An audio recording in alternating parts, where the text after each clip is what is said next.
ઓમ નમઃ શિવાય અને હર હર મહાદેવ શિવ ભક્તો, હિન્દુ સનાતન ધર્મના દરેક લોકોને, મારી સાથે જોડાયેલા તમામ શિવ ભક્તોને મારા મહાદેવ. શિવ ભક્તો, તમે લોકો 4 ધામની યાત્રા કરો તે ખૂબ સારું જ કહેવાય. બદ્રીનાથ, કેદારનાથ, ગંગોત્રી અને યમનોત્રી આપણા હિન્દુ સનાતન ધર્મના આ 4 ધામ છે, મોટા ધામ છે. જો એમ કહેવાય કે આ 4 ધામની આપણે યાત્રા કરીએ તો ખૂબ મોટું ફળ મળે છે, ખૂબ મોટા ફળની પ્રાપ્તિ થઈ જાય છે, આપણી મનની મનોકામના પૂર્ણ થઈ જાય છે. આશુતોષ ભગવાન મહાદેવ પરમ શક્તિ પરમાત્માના આશીર્વાદ આપણી ઉપર વરસી જાય છે જો આપણે આ 4 ધામની યાત્રા કરીએ ને તો. પણ શિવ ભક્તો, આપણે યાત્રા તો પ્રથમ કરવી જ જોઈએ. જો આપણી પાસે ધન હોય, પૂરતું ધન હોય, સગવડ હોય તો આપણે આ યાત્રા કરવી જ જોઈએ. પણ તે પહેલાં આપણે પ્રથમ પગથિયું શું છે જીવનમાં કે આ જે 4 ધામની યાત્રાનું ફળ આપણને ઘર બેઠા મળી જાય?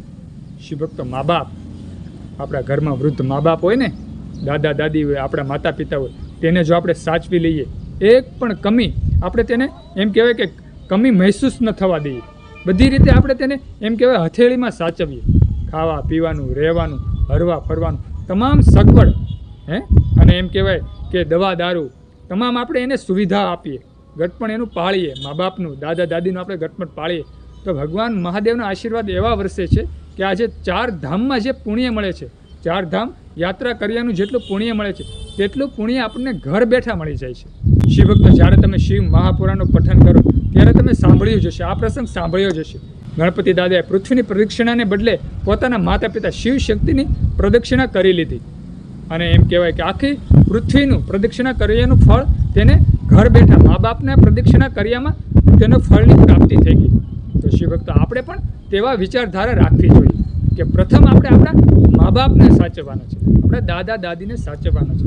બાળપણમાં તો બધા તેડીને આટા મારવાના છે, પણ ગટપણ ખૂબ દોયલું છે. ગટપણમાં જે આપણે વૃદ્ધ મા બાપને સાચવવાના તે ખૂબ કષ્ટદાયક છે. અને જો આ કષ્ટી આપણે સહન કરી લઈએ અને આપણા વૃદ્ધ મા બાપને, દાદા દાદીને આપણે સાચવી લઈએ ને, તો ભગવાન મહાદેવ આપણી પર ખૂબ એમ કહેવાય કે આશીર્વાદ વરસાવે જ છે.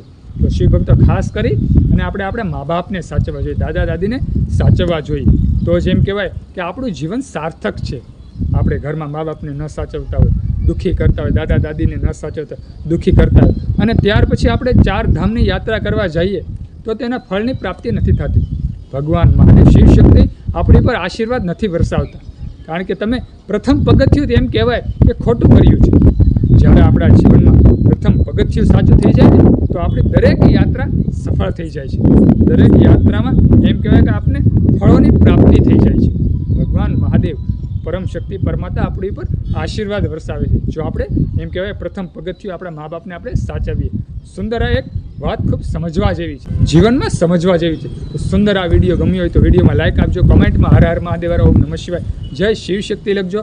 મા બાપને ભૂલશો નહીં તેવું પણ કોમેન્ટમાં લખજો તો પણ મને ગમશે. ગંગા નહાને હરિદ્વાર કાશી ગયા, गंगा नहाते ही मन में ख्याल आ गया, कभी माँ बाप की सेवा की ही नहीं, फिर गंगा नहाने से क्या फायदा. ओम नमः शिवाय.